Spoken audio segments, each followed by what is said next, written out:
Okay, but in any case, let's start. For the second speaker of the mini, I welcome Nishanth, and he will talk about something that I'm absolutely not familiar with, Nginx, and I'm looking forward to learn all about it. Thanks. Thank you. Thank you. Hello, everyone. Welcome to this talk on Julia in Nginx, an adventure in embedded Julia. My name is Nishanth. I work as a software engineer for Julia Hub. So let's start off with the agenda for this talk. I'm just going to briefly describe what this is about, what Nginx is about, and what the work here described is about, since a lot of people may not be familiar with this. And then we'll dive into a little bit of about how it works in the internals, and then we'll look at a demo. And then once we've seen the demo and we know a little bit more about it, we'll dive a bit more into the details, and then a few learnings and takeaways that I personally found useful while working on this. Um, so this thing, it's more of a hobby project. We don't really use this in production. So Um, so let's start off with what Nginx is. So Nginx is a web server. It's a high performance web server, and it's a web server that can be used as a proxy, among other things. Um, so you might ask, how is it different from http.jl? So http.jl is a Julia library that lets you write your own server. Whereas Nginx is already a server, and on the right you see a config file, um, and in that config file, you can configure paths that you want responses to, and you can specify proxy backends uh, that those paths should respond to, and various other options like you see there's a default type text/plain. I mean, that's just like the very most basic options. There's like thousands of options that you can use. You can change up request headers and um, the request body and things like that. Um, so it makes it easier to it's easier to configure a server than write everything in code. Like it doesn't matter which language you write. If you want to write something that's high performance, that means it has to be non-blocking. It has to um, not block the web server basically while reading large files, like a gigabit large file, right? Nginx just takes care of that for you, and that's why like a lot of companies just use it. Um, so one of the things that Nginx lets you do is, if you see here, there's a content by Lua block, and there's a small bit of hello world there. It could have been larger. Um, but that's basically Lua code, and Lua is probably the most used extension language out there. Maybe because it was designed for that. But right now, there's a piece of software called OpenResty, which combines Lua and Nginx together, and you can basically code inside the config file, and that's really powerful. You can do a lot of things with that. Um, so the idea I had was, Julia is also a scripting language, and it also has an embedded API. Perhaps not as extensive as Lua's API, but its documentation is pretty good. So I went through that, and I tried to take this as a experimental kind of fun exercise, I guess, to try and put Julia code in there, right? Yeah, so it's more of an experimental thing. Do not use this for production. It's not ready, and it's not definitely not tested for like really large workloads and high performance and all that kind of stuff. Um why would anyone want to do this? Well, generally, because it's nice to have a language there instead of just configuration. Um, Nginx modules, they just allow you to do powerful things like, I could have a backend server that's written in Julia and Python, and maybe I want data compression, right? And I don't want to worry about that in Julia. I don't want to write my own code there.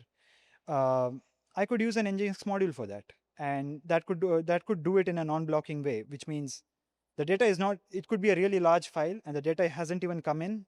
but it's doing compression on the fly. So things like that. So compression, caching, complex authentication, so all that kind of stuff. But for me, this was, since we already have Lua and we already use that in work, this was more about some fascination with the C API and uh, trying to figure out low-level things. I don't really do low-level programming. I write code mostly in Julia, sometimes in Lua. So this is like a vacation from dynamic languages, sort of. And also, since we use both Julia and Lua in our company, sometimes we unconsciously mix it up. Sometimes if you're doing a lot of Lua and you switch to Julia, you sometimes type Lua commands there, and vice versa. You do the same in Julia. Um, but here it's all Julia, and it's actually working. So it's kind of hilarious, for me at least, and my colleagues maybe, um, to have Julia there. Um, okay, so I hope that like gives a good background on what this is and what's going on here. So just a little brief details on uh, how this works before I dive into the demo.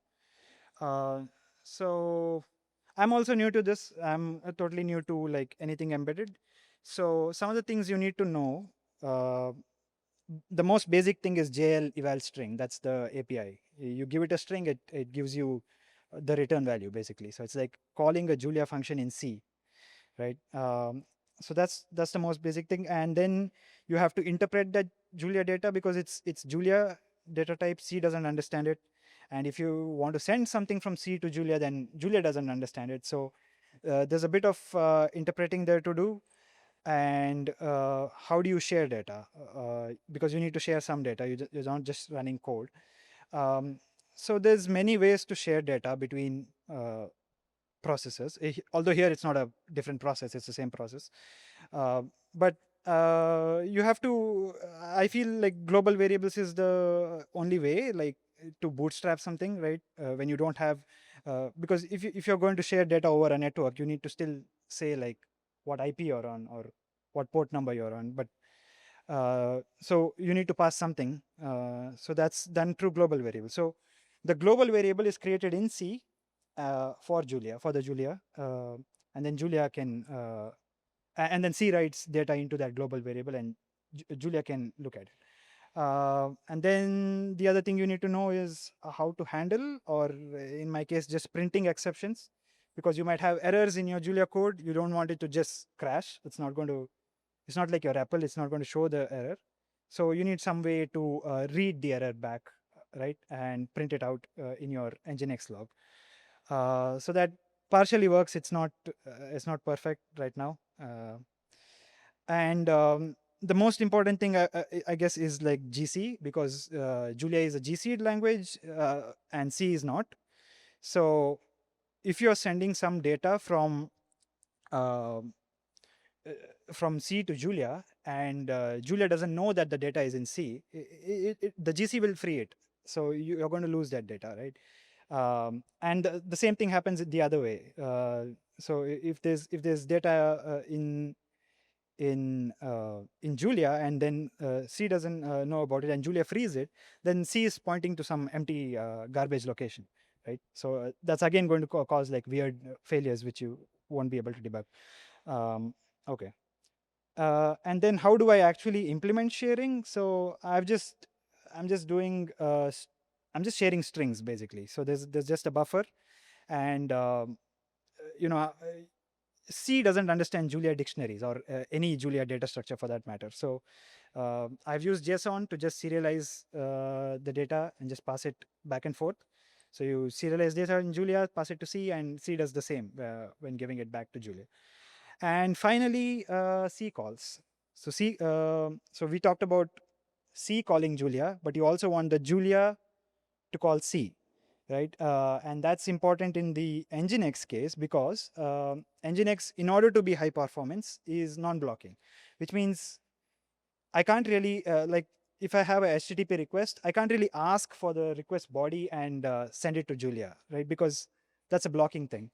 It has to happen in a non-blocking way, which means that all I can do is send a pointer from C to Julia, and then Julia has to ask, give me more data, right? So that's where C calls come in. So there's a lot of stuff here. So the next thing is what's there on the Nginx side. So C is the only language there on Nginx for writing extensions, and is you have to do a bit of work to set up the context and configuration. There's a protocol to bring up the configuration. So it's not just like a C file that just runs, right? So it's got a bunch of callbacks. So there's different kinds of Nginx modules that you can write. So I've just implemented handlers. So handlers are basically what you already know in HTTP, just get requests, give responses, do some processing, that kind of stuff. Filters are like handlers, but instead of giving a response back, they pass the response to whatever proxy you've mentioned. Um, so handlers are great for a demo like this, I guess, but filters are what you really want. That's what really makes Nginx powerful, right? So earlier I spoke about compression. So compression is a filter basically. So there's a server there which is just written in some PHP or whatever scripting language, and there's a filter in between which manages data, right? So the other few other details, I mean, normally in C you have C's API, but in Nginx you have its own memory management API and string handling and things like that. So it gets you need to it, it takes a little bit getting used to that. And also you have to get used to the non-blocking stuff. So you can't just read things. You have to register callbacks, and then Nginx decides when to call those functions which you've registered. Um, and this is definitely not for everyday HTTP work. You don't write a website with this because it's just like it's already difficult to write a website with C, and with all of these things put in, it's not for everyday HTTP work.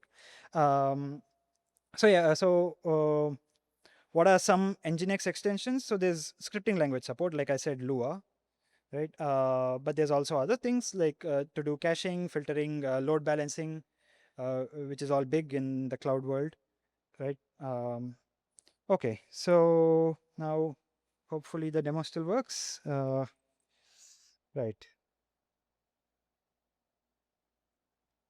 Okay, I'll just increase my font size. It's too small. Right, so I got some examples of handlers which I'm going to run. And I've got Nginx running in this terminal. It's a bit messy there because of there's a bunch of errors that I still need to figure out. So I can just visit this on my web browser, but I'll just use curl uh, clear. So the first example is very basic. It's just hitting an endpoint, and you can see there's some Julia code there. So there's content by Julia, that's the command, and you give it a string and you put the Julia code in there. So this one just does a square root of 2 and return. The last line is just the HTML that's returned for now. So let me just run this just to see if it works. Right, so it says square root of 2 is there. Right, so that's the most basic example. So going a bit deeper, you need some data to do something useful. So the basic example isn't that great. So here the data is just there's a path, right? So you can make a simple get request, and there's some data query params there, and it looks like a lot of Julia code, and it sort of is. It shouldn't be this much. What I really wanted to do was have kind of a wrapper package which I can condense some of this stuff. But basically, what's happening here is the URI. So this part is coming in from C, and so that's not a Julia string. It's uint8, right? A stream of that. So need to convert that into a string. Same thing with the args, need to convert that to a string. Um, I kind of want to have a package here, and I'll talk about that later. I have it in the slides. Um, but yeah, I'm just splitting up that URL and splitting up the query params, converting it into a dictionary, right? Doing some logging, so logging also works, and then just saying printing it out. Another simple example in that way. So let me just run this. This hopefully works. Okay, it doesn't, but it will work in a few retries. Right, so it worked. There's something going on with pointers. I need to figure it out, but it basically, yeah, it just reads the wrong memory for some reason. But yeah, that works. So let's go one step ahead, right? So we talked about the params. Let's talk about, I mean, the URI and the request params. Let's talk about something like headers, which is more useful. Right, so I have an example here. So the first request has the correct password in an authorization header. Second one has a wrong password, so I don't want to get logged in. And in the first one, I want to get logged in. And there's some Julia code. So there's using JSON, so packages work. That's great. And what this does again is all of these headers are again coming from C. So again, a bunch of uint8s wrapped up in string, parse them in JSON, and finally you get JSON, right? And then I go through that JSON, find the authorization header, and if it's the correct password, I say authorize true, right? And then I send a response welcome, and if it's a wrong password, unauthorized. Response status doesn't quite work right now. It's kind of simple to make it work, but I was more focused on general response headers, and I kind of missed that. But response headers work, so you can actually send headers back, right? And again, there's a bit of footer code here, which should move into a package later. So what this again does is it takes that response headers, makes it again back into what C can understand, and then writes it into the C buffer. So you don't have to worry about this in case you want to use this at some point, because that should definitely be moved out to a package. So there's some header and footer basically that's required to make it work. So let me just run this now.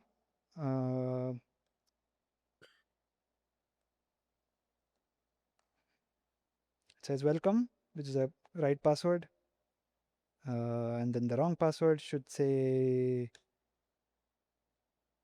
unauthorized. And if I look at the headers for that, uh, there's a status 401. It's not correct, as I mentioned. It should come up here, but that still needs fixing.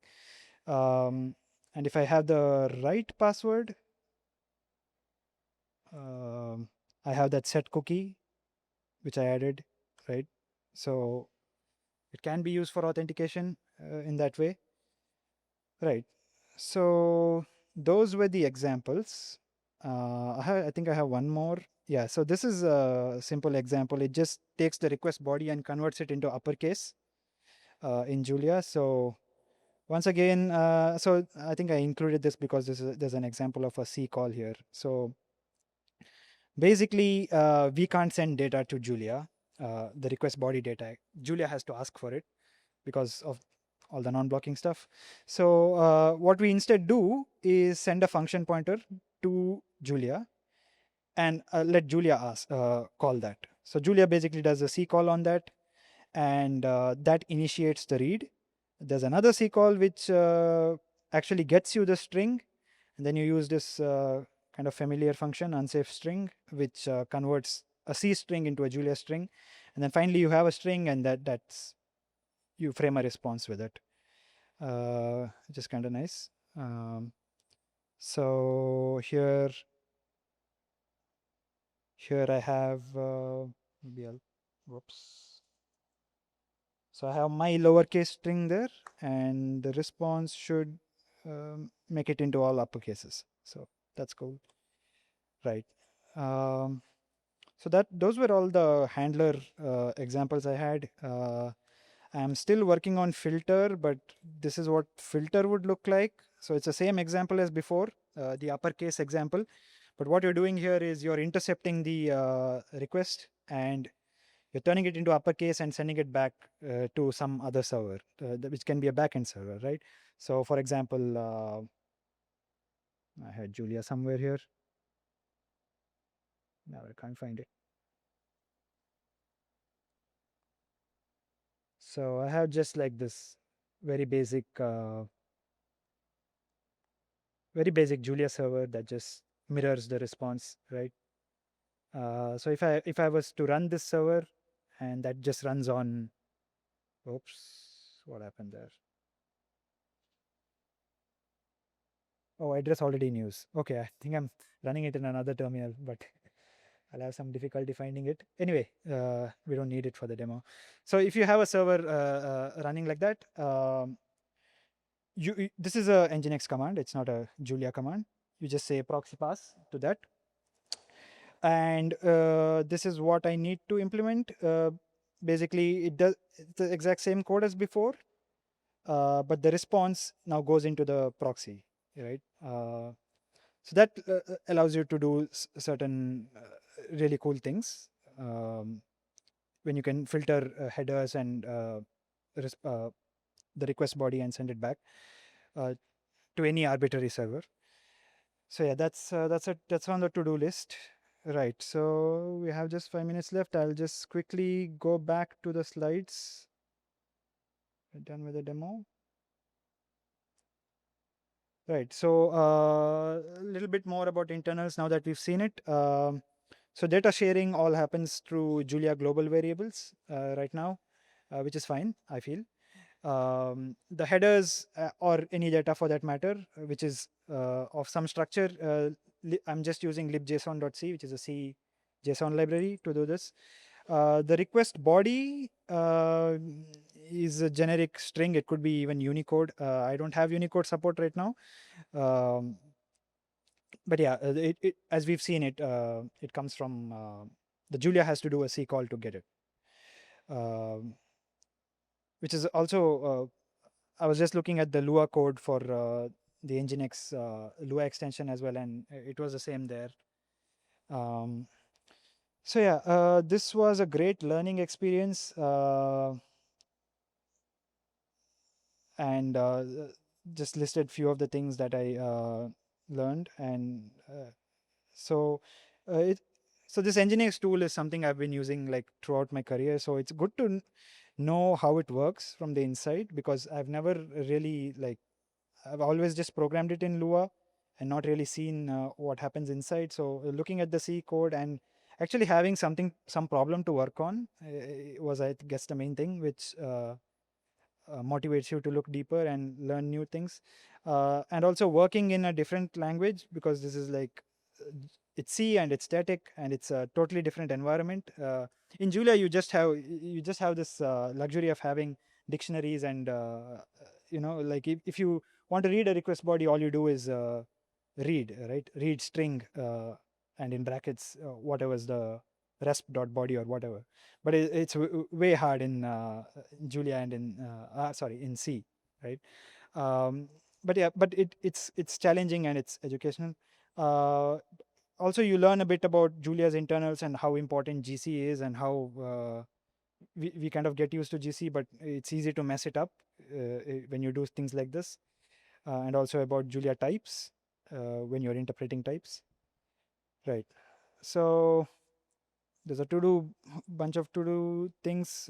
So definitely there are some bugs, and they're happening because of odd reasons, because it's C and we're looking at we have to be really careful with memory and how we free it and things like that.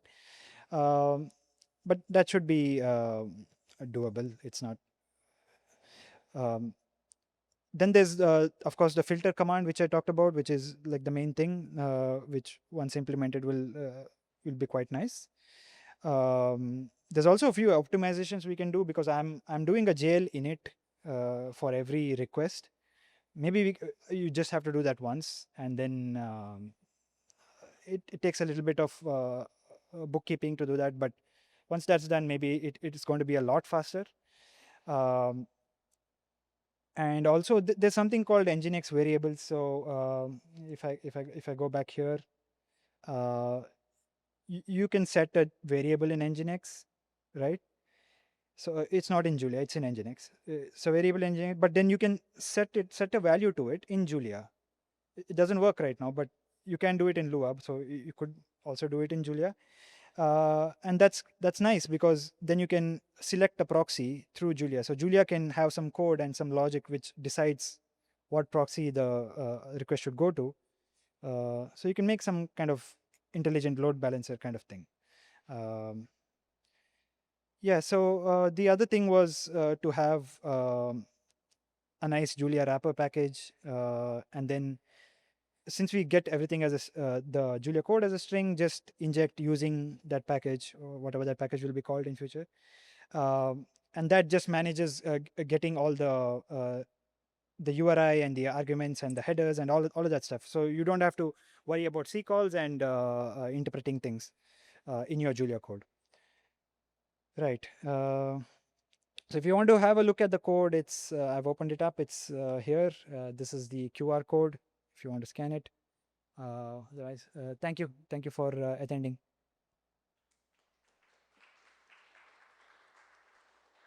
Yes, thanks a lot. Do we have questions?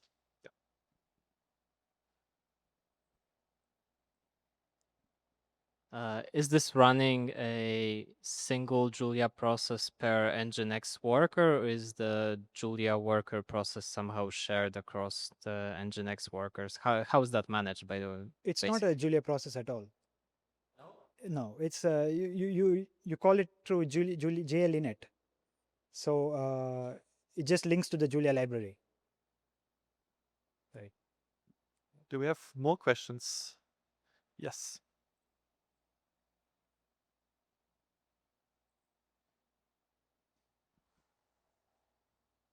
Actually, I have quite a few Maki apps that are sitting behind Nginx proxies.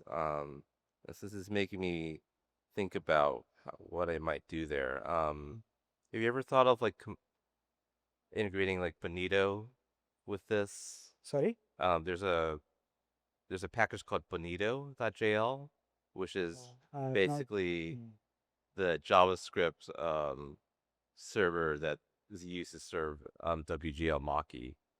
And I feel like it could be really interesting to use that with this to serve Julia-based web apps. Yeah, I haven't heard of that package, but is it like a server? Is it a JavaScript server? Yeah, so basically right now it uses http.jl to expose an HTTP server. And so I usually have that layered behind an Nginx proxy to load balance. I see, yeah. But I think that actually could be a really interesting application. Yeah.